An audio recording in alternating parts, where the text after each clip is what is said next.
take it slow.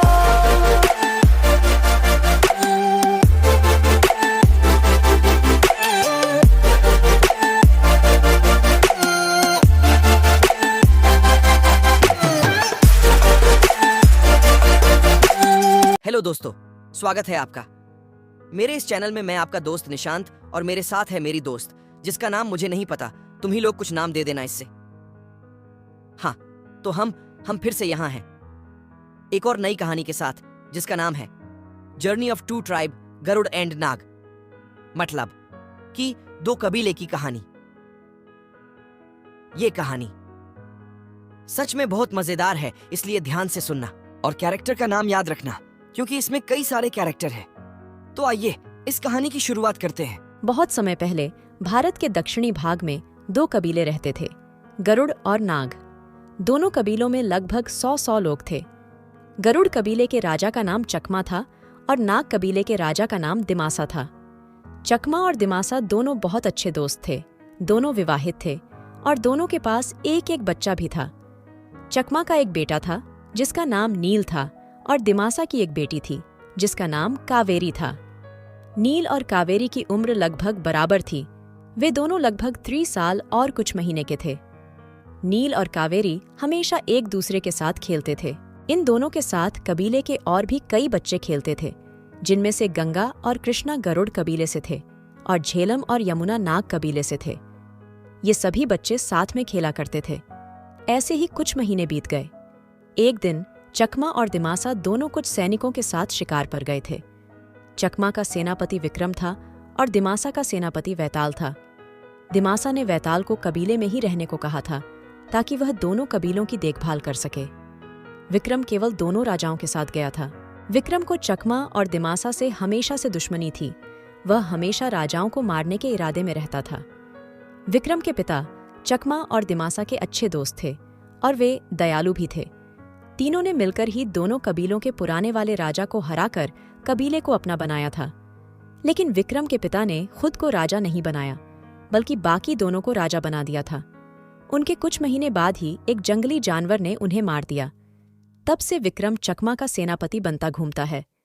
आज विक्रम के पास बहुत अच्छा मौका था दोनों को मरने के लिए, क्योंकि उसके साथ गार्ड्स भी जितने से सारे विक्रम के ही वफादार थे। दोनों जब शिकार के लिए एक जानवर के पीछे दौड़े, तभी विक्रम को बहुत अच्छा मौका मिल गया और उसने पीछे से चकमा के पैर में तीर मार दिए। चकमा वहीं गिर गया। ये देख दिमासा रुका और पीछे देखा। उसके देखते ही उससे भी उसके छाती में आकर एक तीर लगी। दोनों वहीं जमीन पर गिर गए। विक्रम दोनों के पास आया और बोला, कैसा महसूस हो रहा है? मौत सामने देखकर डर लग रहा है ना? उस पर चकमा बोलता है, तुमने ऐसा क्यों किया? तुम्हें मैं अपने बेटे जैसा मानता था। विक्रम बोलता है, बेटे जैसा? अगर बेटे जैसा मानते तो ऐसे सेनापति बनाकर नहीं घुमाते। अगर बेटा मानते तो क्या आप मुझे राजा बनाते नहीं बनते? मुझे बचपन से ही राजा बनना था, लेकिन अपने मुझे कभी नहीं समझा। अपने हमेशा से ही अपने आने वाले बच्चे को राजा बनाने का सपना देखा है। अपने कभी मेरे से ये नहीं पूछा कि मैं क्या चाहता हूँ, बस मुझे सेनापति बना दिया। अभी आपका सेनापति बनता घूमता, फिर आपके उस बेटे नील का बना दोगे। इतना बोलने के बाद विक्रम रोने लगता है और बोलता है, मुझे माफ करिएगा, पर मेरे पास कोई और तरीका नहीं था, और फिर तलवार उसके छाती में घुसा देता है। चकमा दर्द में कराहटे हुए बोलता है, काश तुमने मुझसे राजा बनने के बारे में एक बार भी बताया होता। मैं तुम्हें उसे समय पूरा कबीला तुम्हें दे देता, पर तुमने गद्दारी चुनी। अब तुम मेरे अपने नहीं रहे। चकमा अपने बाजू से चाकू निकलता है, मार देता है विक्रम के छाती में। विक्रम हटने की कोशिश करता है, तब तक उससे कट लग जाता है। विक्रम गुस्से से तलवार से चकमा का सर धड़ से अलग कर देता है। दिमासा पहले ही तीर लगने से मर गया था। कुछ देर बाद दोनों कबीले के लोग एक दूसरे से लड़ते हुए दिखाई देते हैं। जो लोग पहले एक दूसरे के दोस्त थे, वही एक दूसरे को काट दे रहे थे। ये सब नील, कावेरी, गंगा, झेलम, कृष्ण और यमुना, ये सब यमुना के घर में खेल रहे थे। तभी ये भगदड़ की शुरुआत हुई थी। सारे बच्चे घर के अंदर से ही खिड़की से बाहर की तरफ देख रहे थे। तभी वैताल कमरे में आता है। 1-2 सैनिकों को साथ अंदर आते ही वो सारे बच्चे को देखता है और फिर नील और कावेरी की तरफ देखता है और बोलता है, नील, तुम्हें खुद को बचाना होगा। मैं तुम्हारी रक्षा नहीं कर सकता। मुझे बस कावेरी को यहाँ से कैसे भी निकालना है। तुम्हारे माँ बाबा और कावेरी की माँ बाबा दोनों मारे जा चुके हैं। अब विक्रम तुम्हें भी मारने आएगा। तुम्हें खुद को बचाना होगा और किसी पर भी भरोसा मत करना, चाहे कुछ भी हो जाए। फिर वेताल बाहर की तरफ देखता है और बोलता है, कावेरी, हमें अब यहाँ से निकलना होगा। कावेरी बोलती है, तो क्या अब मैं नील से कभी नहीं मिल पाऊंगी? इस पर वेताल बोलता है, मुझे नहीं पता, मुझे बस फिलहाल तुम्हें बचाना है। कावेरी रोने लगती है। नील भी उसे देखकर रोने लगता है। वेताल अपने जेब से एक तस्वीर निकालता है जो कि दोनों परिवारों की होती है।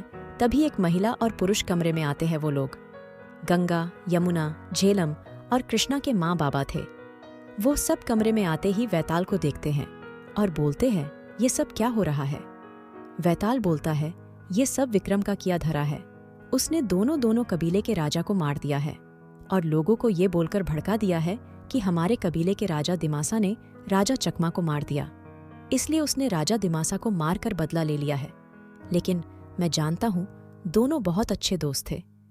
हमारे राजा कभी ऐसा नहीं कर सकते हैं। इस भीड़ में वो नील को भी ढूंढ रहा है।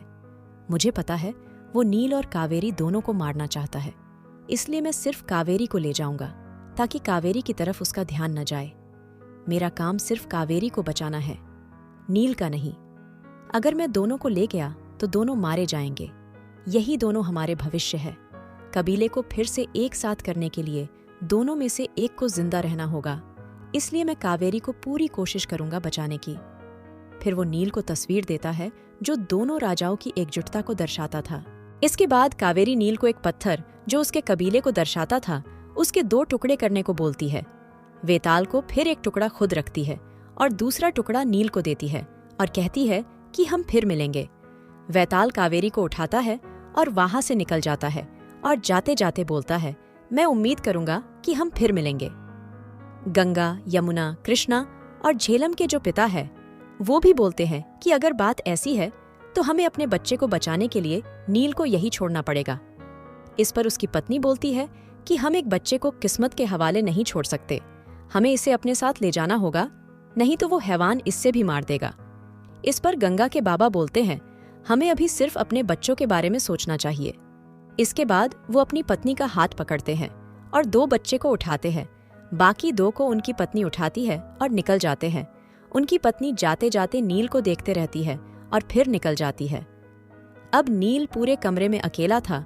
उससे कुछ समझ नहीं आ रहा था कि यहाँ हो क्या रहा है।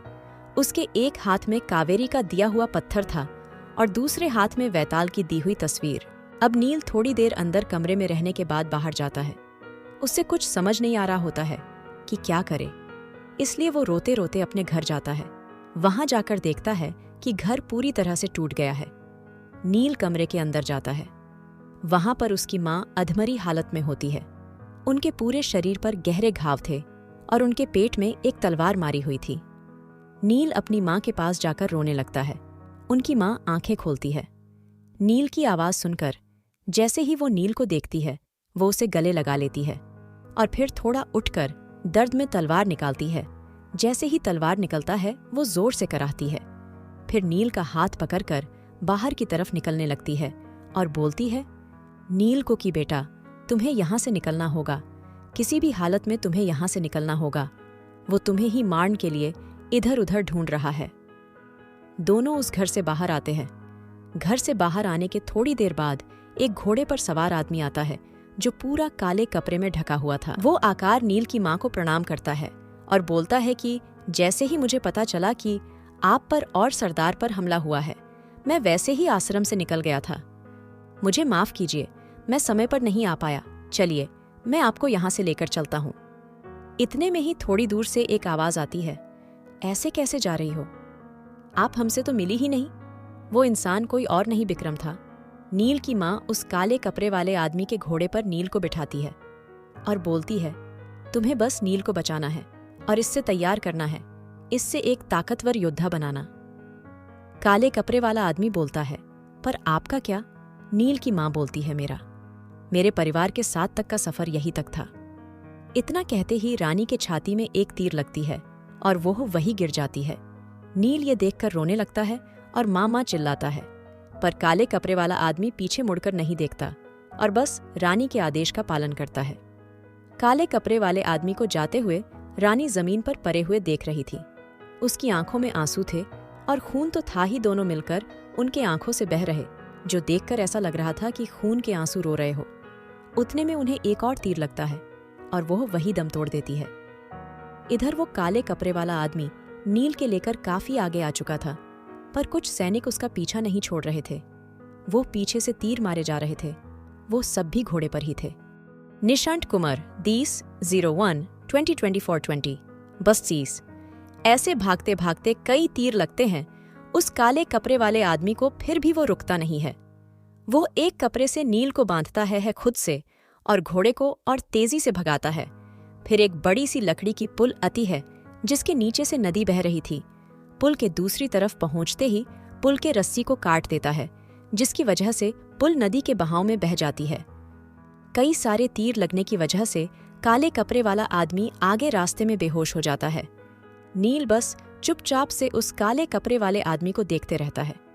फिर घोड़ा जाकर एक जगह पर रुकती है जो कि एक अनाथ आश्रम की तरह दिख रहा था। जब घोड़ा रुकता है तो अंदर से कई लड़के आते हैं, 10-12 के उम्र वाले। वो तुरंत काले कपड़े वाले आदमी को घोड़े से उतारते हैं, फिर तीर निकालकर इलाज करते हैं। काले कपड़े वाले आदमी को होश आने में 2 दिन लग जाता है। जब उसकी आंखें खुलती है तो सामने सारे लड़के होते हैं, उसमें नील भी होता है।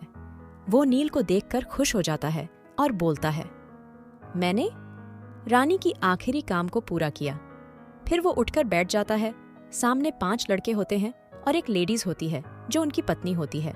उनका नाम यशोदा था और काले कपड़े वाले आदमी का नाम अभिमन्यु था, जो कि राजा और रानी के लिए काम करता था, बाहरी खतरों से सावधान करता था। यशोदा और अभिमन्यु दोनों मिलकर इस आश्रम को चलाते थे, जिसमें 5 लड़के पहले से ही थे और एक नील भी जुड़ गया। उस दिन से सबको यशोदा और अभिमन्यु दोनों रखने लगे। उन्हें खिलाते पिलाते भी और ट्रेनिंग भी करवाते। अभिमन्यु और यशोदा दोनों बहुत अच्छे योद्धा है। दोनों ने पहले बहुत सी लड़ाई जितवाने में सहयोग किया था। पर अफसोस की बात है कि यशोदा कभी मां नहीं बन सकती, इसलिए अनाथ बच्चों को पालती है और इससे उन्हें बच्चों की कमी महसूस नहीं होती। इन्हीं सब बच्चों के साथ नील भी बड़ा हुआ। नील का ध्यान सबसे ज्यादा रखा जाता था क्योंकि वो यहाँ के सारे बच्चों में सबसे छोटा था। हाँ, मैं सारे बच्चों का तो नाम बताना भूल ही गया। सबसे बड़ा वाला लड़का का नाम रघु, जिसकी उम्र 10 है। उससे थोड़ा सा छोटा राम, जिसकी उम्र 9 है। उससे भी छोटे वाले का नाम लक्ष्मण, जिसकी उम्र 7।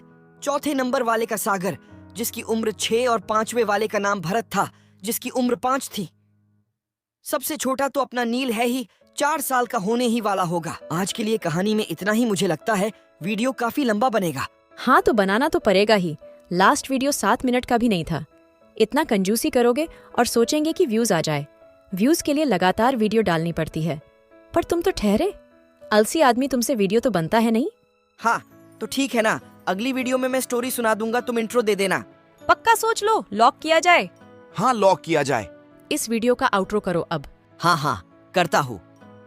ठीक है दोस्तों, हमारी कहानी यही तक थी। इसके अगले पार्ट में नील की आगे की जर्नी को देखेंगे। तब तक के लिए टाटा बाय बाय।